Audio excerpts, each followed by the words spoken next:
There is a Polaroid photograph taken in Memphis in 1969 of a young woman standing beside Elvis Presley. She was 21 years old. She had just finished singing on a record that would become his last #1 hit, a song called Suspicious Minds. And the moment the session ended, she and the other backup singers took that photo, walked out into the Memphis night, went straight to an international house of pancakes and, in her own words, screamed bloody murder for about an hour, holding up that little Polaroid. Her name was Donna Jean Godchaux, and within 3 years, she would walk up to a total stranger in a San Francisco nightclub, ask him for his phone number, and talk her way into the Grateful Dead. She would become the only woman ever to sing in that band. A lot of their own fans would hate her for it. And what happened after she left is one of the most quietly devastating stories in American music. Stay with me.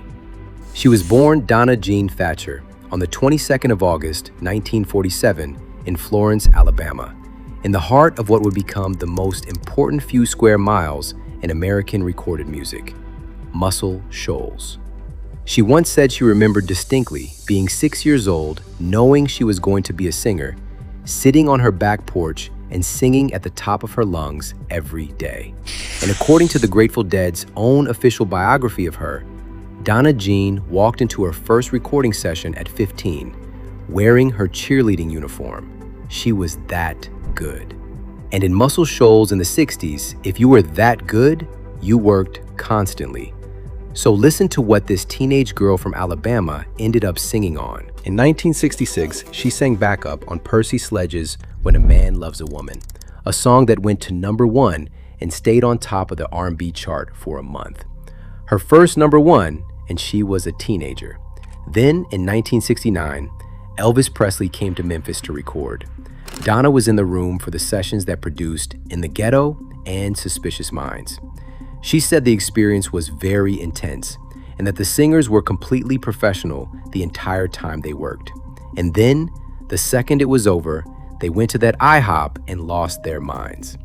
She also sang on records by Cher, Neil Diamond, Boz Scaggs, and Duane Allman. She's on the cover of one of Cher's albums.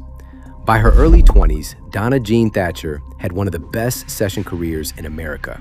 And then she walked away from all of it. In 1970, for reasons she could only ever describe as a kind of adventure she had to have, she left the South and moved to San Francisco. And the culture shock was total. She had to have her mother ship her proper cornmeal from Alabama. She tried to grow okra in California and got exactly 2 pods.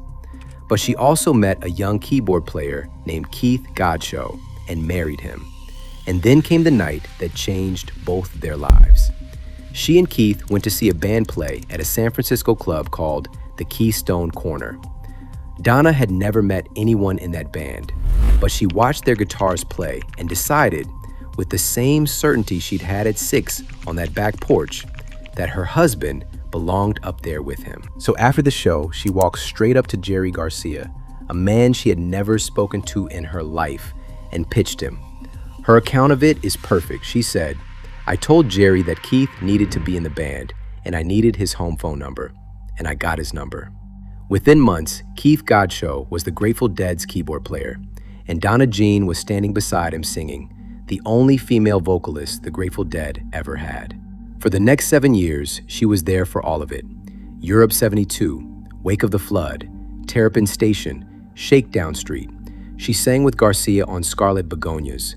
She wrote and sang lead on From the Heart of Me. She was on stage for the legendary Cornell show in '77. And she stood in front of the pyramids at Giza when the Grateful Dead played Egypt in 1978. And a lot of Deadheads could not stand her.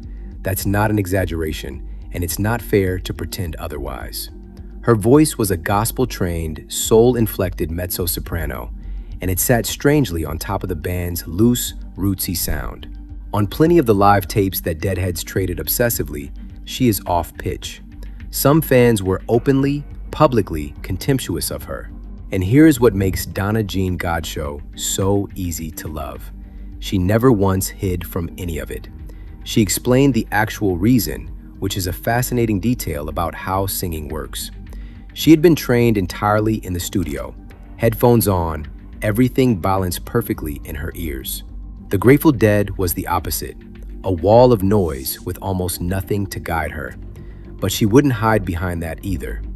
Talking about those pitchy recordings, she said, "Everything was so loud on stage, and not to mention being inebriated. I can't defend myself very much, but I can't blame it all on that." And then she laughed, because underneath the music, things were going very wrong. By the late 70s, both Donna and Keith were struggling badly with drugs and alcohol. Their marriage was coming apart in front of the band and crew. Keith's playing was slipping. Everybody could feel it. Donna described it later with real honesty.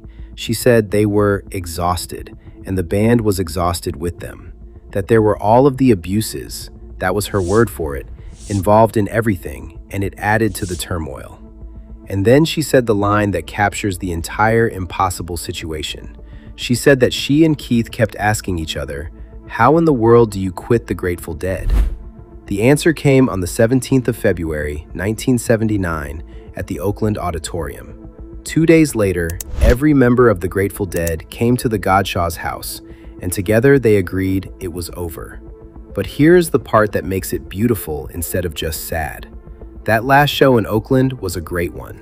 The band played like they were on fire, a blazing opener, a terrapin station that people still talk about, and by every account, it felt like the Grateful Dead giving Keith and Donna a proper musical send-off.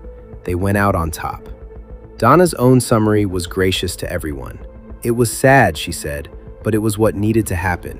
We needed to go, and they needed for us to go." So they went home. Donna and Keith took their little boy Zion back to Alabama, away from the noise and the road and the drugs. And by Rolling Stone's account, they seemed to find some peace. They started planning a new band together, the Heart of Gold Band, a fresh start. And then, in July of 1980, Keith Godchaux was in a car accident. He died from his injuries. He was 32 years old. Donna Jean was 33. She was a widow with a young son, 16 months out of the biggest touring band in America, in a small town in Alabama, and the fresh start they had planned together was simply gone. She could have stopped there. Nobody would have blamed her. Instead, she sang for 45 more years. She married a bass player named David McKay in 1981, went back to Muscle Shoals, to the studios where she'd walked in at 15 in a cheerleading uniform and kept working. The Donna Jean Godchaux Band, Donna Jean and the Tricksters, album after album, decade after decade, and the Grateful Dead family never let her go. She turned up on stage with Bob Weir's Rat Dog, with Phil Lesh and Friends, with Dead and Company. In 1994, she was inducted into the Rock and Roll Hall of Fame as a member of the Grateful Dead. The same fans who once booed her, standing and applauding. There is one last scene worth telling. In April of 1995, the Grateful Dead played Birmingham, Alabama, on what turned out to be their final spring tour. Donna went. She had been out of the band for 16 years, and she said watching them was slightly painful, that everything had changed. But the next morning, she spent time with Jerry Garcia, and that morning, she said, he was clean, he was exuberant.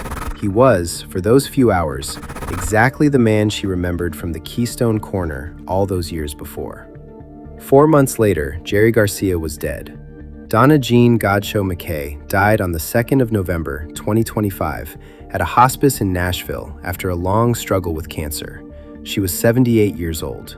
Her family's statement called her a sweet and warmly beautiful spirit and said that all who knew her were united in loss. And then they closed with a line borrowed from the Grateful Dead's own lyricist, Robert Hunter. "May the four winds blow her safely home." She sang on an Elvis record before she was old enough to rent a car. She talked her way into the most beloved band in America by tapping a stranger on the shoulder. She was booed, and she laughed about it. She lost her husband at 33 and went back to work. The girl on the back porch in Alabama, singing at the top of her lungs, got exactly the life she said she was going to have. If this story moved you, stay with us. There are more like it here. The voices you grew up with and the lives behind them you were never told.